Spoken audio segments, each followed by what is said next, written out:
PJ Rumah Tangga Kementerian Pendidikan Tinggi Sains dan Teknologi, Kemendikti-Saintek, Neni Herlina mengungkap penyebab dirinya dipecat secara sepihak oleh Menteri Dikti-Saintek Satrio Sumantri Brojonegoro. Pemecatan bermula dari masalah sepele yakni pergantian meja kerja di ruangan Satrio. Neni Herlina saat ditemui di kantor Kemendikti-Saintek pada Senin, 20 Januari 2025, mengaku pemecatannya hanya dilakukan secara verbal. Ia lantas menceritakan kronologi pemecatan dirinya. Neni mengaku mendapatkan perlakuan yang tidak menyenangkan sejak pelantikan Mendikti-Saintek yang baru. Bahkan dia mendapat ancaman pemecatan berulang kali. Hal itu lantaran Neni dianggap tidak mematuhi permintaan istri Mendikti-Saintek yang meminta ganti meja di ruang kantornya. Hingga akhirnya Menteri Satrio datang ke... Awal perkaranya tuh bagaimana sih? Bisa Oh, kamu belum baca WA saya ya? Tulisan saya ya? Oh, udah sih.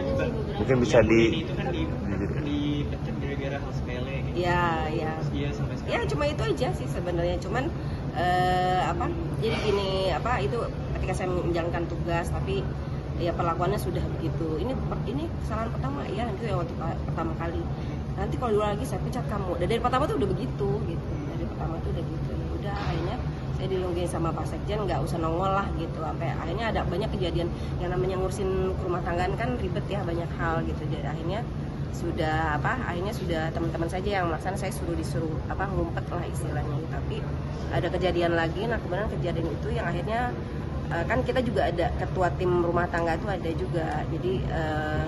Jadi suatu saat di rumah dinas itu pasang internet, cuma ya saya kesana kayak itu aja, terlalu malam atau apa gitu kan. Sementara kita kan minta segera karena Pak Menteri maunya segera, kita meminta mereka untuk menyegerakan gitu. Jadi akhirnya sampai malam kan akhirnya itu, tapi jadi marah gitu menterinya.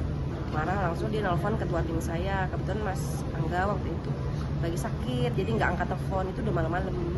Sayanya nggak diangkat, langsung nggak diangkat kan namanya orang sakit minum obat, mungkin ketiduran gitu ya. Tapi akhirnya di WA saya pecat kamu kayak gitu. Jadi pemecatan langsung by WA? Iya. Tanpa ada surat? Iya. Nggak ada. Terus udah gitu. Karena kan kita juga kan dasar hukumnya nggak ada gitu. Udah kita juga akan Pak Sekjen kita yang tetap masuk yang masuk aja gitu kan. Karena ini justru transisi ini tugas beratnya itu ada di kami di rumah tangga. Kami harus menyiapkan ruangan, pimpinan kami ada sekian banyak gitu. Jadi kita tuh kadang lembur, kadang ini gitu. Kita terus berusaha melayani pimpinannya. Tapi kalau rasanya udah kita buat maksimal, tapi kok saya malah tiba-tiba hari Jumat itu karena mungkin masih melihat saya ada berkeliaran, Bapak Menteri langsung mendatangi saya ke lantai 8 langsung. Ya gitulah kejadiannya dengan tidak etis ya gitu, membentak saya, menyuruh saya keluar gitu di hadapan anak-anak magang kayak gitu, di depan staf saya gitu. Jadi memang sudah luar logika lah menurut saya seperti itu. Soal meja itu gimana ya? Soal meja itu sebenarnya pengen ganti meja itu, cuman ucapannya tidak menghargai. Kapan sih Bu pemecatannya Ibu Neni gitu? Kemarin hari Jumat. Yang maksudnya yang mengusir ya. Kalau yang memecat mah dari ancamannya sih udah dari tanggal awal-awal dia ada gitu. Ketika persoalan meja itu. Bu, sejak dipecat sampai hari ini sudah ada komunikasi Pak Menteri dengan Ibu? Oh enggak.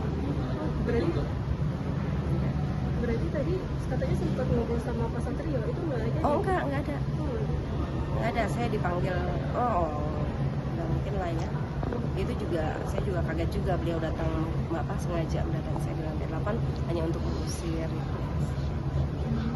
Bu, di spanduk kan ada tulisan terkait perbuatan fisik yang dilakukan ya Bu ya. Kalau itu tuh seperti apa sih? Pemarah itu apa?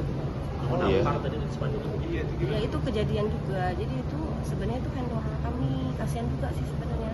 Jadi karena saya sudah tidak boleh sama pimpinan, nggak boleh hadir, ya udah akhirnya kita vendor aja yang maju, yang betulin segala macam. Nah itu sampai kayak gitulah.